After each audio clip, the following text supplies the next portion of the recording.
kung meron kang gustong venture na simulan, meron ka lang certain percentage or certain amount. For example, meron kang yearly budget na 100K.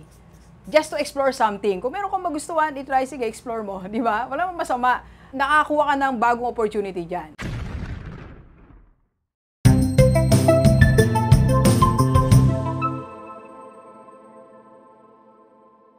Gilivers, pag-usapan natin ang financial security. Alright? So, lahat tayo gusto nating maging financially secured. Diba? So, pero alam nyo ba na merong mga false financial security tayo na pinangahawakan. Okay? At pag-usapan din natin, ano yung mga right financial security na dapat pinagtutuunan natin ng pansin o pinaghahandaan natin. Okay? Let's go. Let's go. Okay, so sa lahat ng mga, kahit anong edad, 20, 30s, 40, 50s, akala natin financial security na natin to. Okay? So, by the way, iba dito, dinidiscuss na natin sa IMG, narinig natin sa ating mga mentors, so share lang tayo. Okay? So, minsan pinagmamalaki natin, meron tayong company health card, di ba? So, meron tayong health card na tinatawag natin. So, meron ako niyan. Parang noon ako noon, sabi ko, meron ako niyan. Di ba? So, financial security nga ba yan? Secured nga ba tayo? Di ba? O, minsan, sinasabi natin, secured ako, Doc, meron akong high salary. Ayan, so meron akong property. Ayan, so may mga properties ako dito sa barangay na to, barangay dito, meron akong business. Ayan, so pinagmamalaki din natin. Doc, meron din akong savings. Meron akong isang bank account, may isa pang bank account, and madami pa tayong isa-isa na pinapangatwiran natin that we are financially secured. Okay? So, yung iba, Doc, meron akong 2 sasakyan. Di ba? Meron tayong mga ganun. Marami tayong ginagawa natin na parang feeling natin financially secured tayo. At yan din po ang naisip ko before. Okay? So, before, meron din akong health card sa office, sa school. Pero nung nawala, nasa na yung card? Sinurrender ko. Di ba? High salary. Nung nag-resign ako, nawalan ako ng salary. Di ba? I resigned. And may property tayo, 2 land. Pero binenta ko din, sinurrender ko, you know. So, hindi na siya nagbibigay sa akin ng income. So, nagbabayad pa ako to clean and all, tapos na-stress pa ako. So, and all, di ba? So, marami tayong akala natin financial security na meron tayo, pero false pala. Eh, Doc, ano po ang tunay na financial security? Okay, so, tingnan natin. Ito. So, part na tayo, alright. So, for me, this is the right financial security na meron tayo. So, suggestion to ni Rockstar. Tingnan natin. So, Doc, ano ba yan? Pag-usapan natin, okay? First, so, financially secured tayo, no, sa sinasabi natin kanina. So, ito yung opposite nun. So, dapat meron tayong multiple sources of income. Minimum of 2. 2 or 3.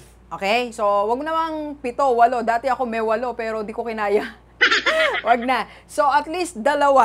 Okay? Employed ka, meron ka pa ibang source of income. Okay? So, dapat multiple sources of income. Second po, dapat meron tayong zero or very minimal liabilities, yung mga binabayaran natin.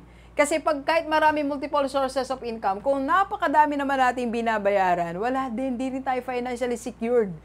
So, tingnan natin ngayon yung mga liabilities. Kung nandyan na yung iba, i-dispose mo. Kanina may nagtatanong sa akin, Doc, hindi ko na kayang bayaran to. Nung isang araw may kinotes ako, Doc, nahirapan na ako. 60 na ako, 3 binabayaran kong property. Sabi ko, i-dispose mo yung 2.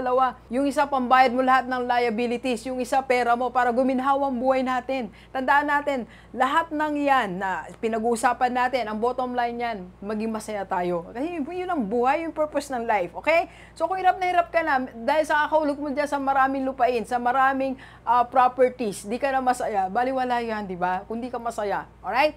So, dapat ilimit natin ang ating mga liabilities. Tingnan natin. Okay? Next, of course, dapat meron tayong healthcare. Para kung kukunin ni company, meron ka. O, kagaya nung nangyari po sa akin. So, ngayon, meron ako. Kaiser. I-Kaiser mo na yan. Kaya dapat i-Kaiser mo na yan, di ba? So, sa Kaiser, nasa yun ang lahat. Sabi nga Daniel Padilla, di ba? Siya po ang ating brand ambassador.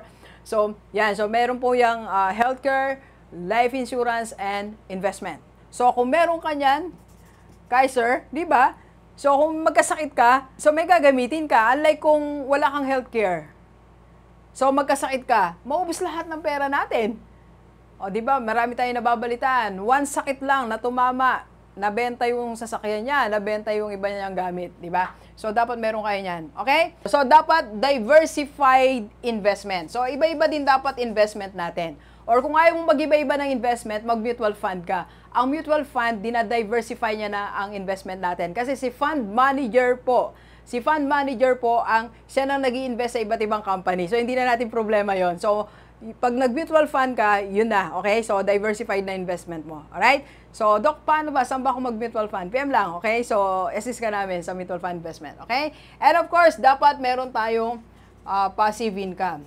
Alam nyo, ito po yung natagpuan natin sa IMG. Kaya, minsan nasasabi ko, salamat IMG, no? I regret nga, no, na late tayo pero okay lang. So, sama-sama tayo, lahat ng members and leaders ko. So, dapat may passive income tayo. So, hindi lahat active income. Paano kung hindi na tayo makapagtrabaho, wala na tayong income, pero pag nakaset up ka na ng passive income, meron tayo. Okay? So, meron ka pa rin source of income. And of course, dapat meron tayong emergency fund. Kahit mataas ang sweldo mo, kung wala kang emergency fund, kung magkaroon ng emergency, saan tayo kukuha, di ba? Doon dumadami yung liabilities natin. Ito dapat tinitingnan natin, mini-maintain natin. Alright? And, ito yung exploration. So, meron tayong fund to explore. Kung meron kang gustong venture na simulan, meron ka lang certain percentage or certain amount. For example, meron kang yearly budget na 100K. Just to explore something. Kung meron kang magustuhan, i-try, sige, explore mo. Di ba? Wala mong masama. Nakakuha ka ng bagong opportunity dyan. Okay, so last tayo.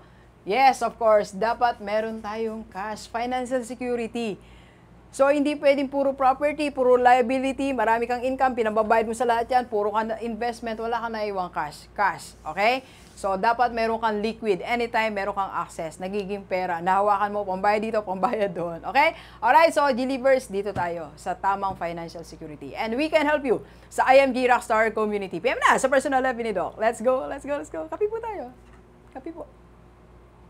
Thank you for watching. We are inviting you to attend our free webinar on how to save and invest the right way and how to avail sa Kaiser. PM na sa personal life ko po.